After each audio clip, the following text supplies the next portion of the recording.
Paul Kawada is the executive director of the National Minority AIDS Council since 1989, and the organization is dedicated to building leadership to address the HIV-related challenges in minority communities. He's the founding board member of the National Association of People with AIDS, and is also the only, from what I understand, the only surviving member who was the author of the Denver Principles, which is a document of empowerment for our community. Paul personally means a great deal to me. I've watched his struggle lately as he's aged, as he will often call himself a tired old queen. And but I've seen how, you know, he's lived this epidemic. Not only is it something where he works day in and day out, but it's also the losses that he's had, and the friends and family and everything else that he's gone through on this. And it's been wonderful to see over the past year him renewing his spirit and his commitment to the fight through his often ramblings that will go out through NMAX messages, yes. Which also kind of bring us back to remind us of a time that some of us may never have known, and some of us may have known. And it's learning our history, as in Mark King's session early this morning. We don't talk enough about sometimes in a way to bring others to understanding. And Paul has always been somebody that I have really looked up to, and he's always been there to support me when I'm trying to do something, no matter how unpopular it might be. So I want to invite to the stage Paul Kawada. He's going to talk to us about the state of AIDS and where do we go from here.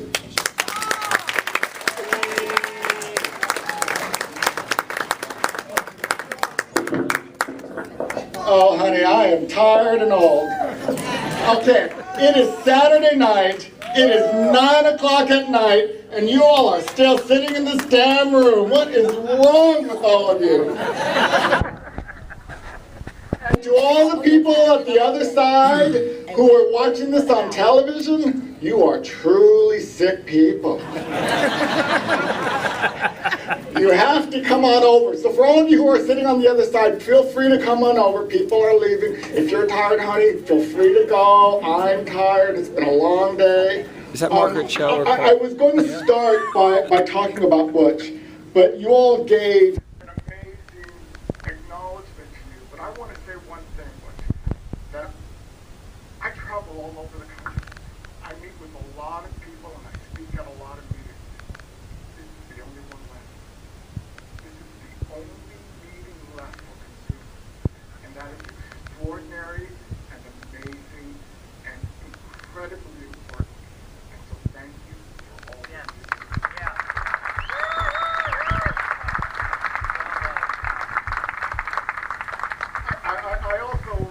I need to acknowledge Michael.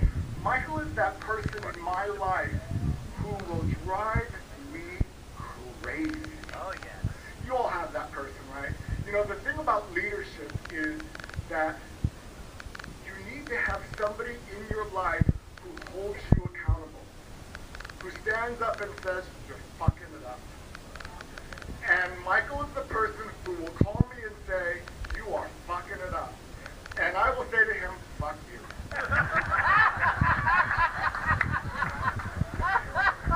but that is the relationship that is really, really important as consumers. As consumers, you need to hold your leadership accountable for what they're doing or they're not doing. That is absolutely your job. And if you do not hold your leadership accountable, your leadership is going to fuck up. Let me be very clear about that.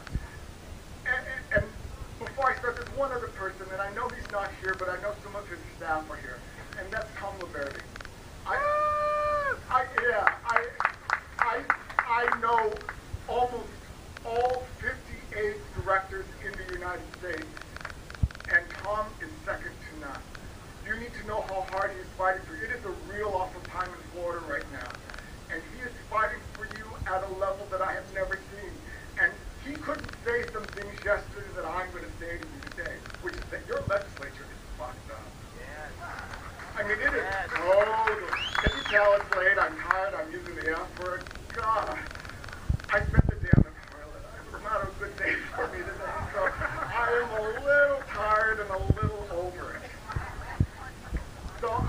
I wanted to be here today to tell you some stories about our collective history.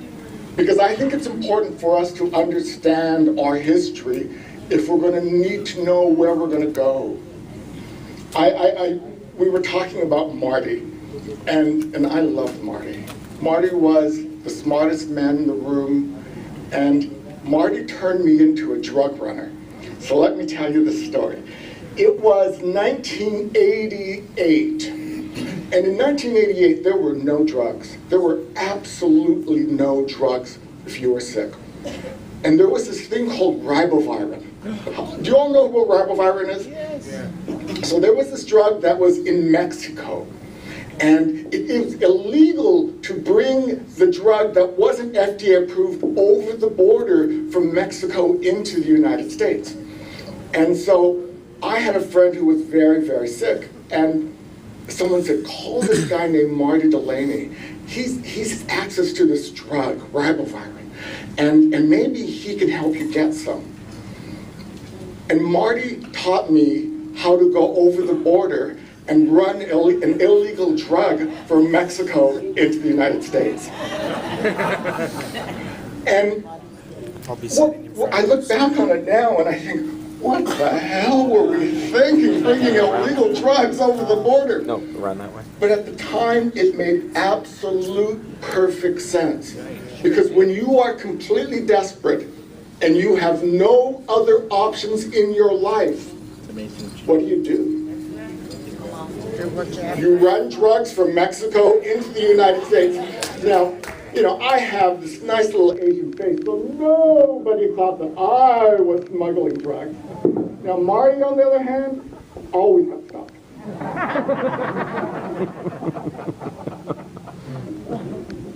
And I tell the story about Marty because I want you to know what he did to keep people alive. I want you to know what he did to make sure that we had the information we needed. I mean, Marty was just that kind of guy. Would you be willing to put your ass on the line and go to a foreign country and smuggle an illegal drug into America? Think about it. And do it at a time when it was during the Reagan administration. Yeah. So, I want to talk to you a little bit about the Denver Principles. Who knows, who's here has heard of the Denver Principles? Ooh, a lot of you haven't. Okay, so, now, this is a I am the oldest queen in the room story. And I tell the story because